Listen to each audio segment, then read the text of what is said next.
नमस्कार मित्रांनो, मुद्द्याचं बोला या यूट्यूब चॅनलमध्ये तुमच्या सर्वांचं हार्दिक स्वागत। भाजपने आपकी बात म्हणत लोकसभा निवडणुकीचा देशभर माहोल तयार केला।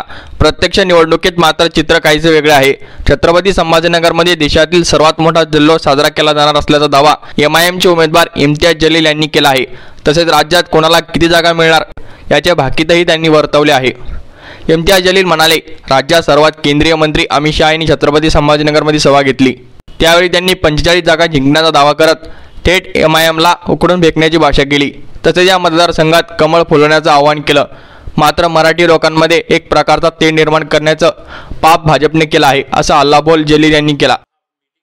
या निवडणुकीत अनेक लोकांनी काँग्रेसऐवजी उद्धव ठाकरेंना साथ दिल्याचे दिसून आले। भाजपने मात्र स्वार्थापोटी शिवसेना आणि राष्ट्रवादी काँग्रेस फोडली।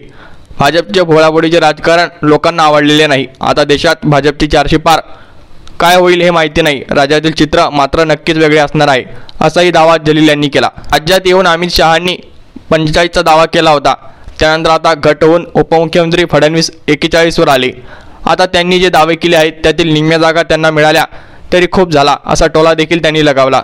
छत्रपती संभाजीनगरमध्ये देशातील सर्वात मोठा जल्लोष होणार आहे। तो साजरा करण्यासाठी सर्वांना निमंत्रण देतो। आता गुन्हेगारी पार्श्वभूमी असलेले लोक निवडणुकीत आहेत।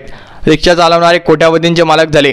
राजकीय असे एकमेव क्षेत्र आहे जिथे शेकडो कोटींनी उत्पन्न वाढवता येते।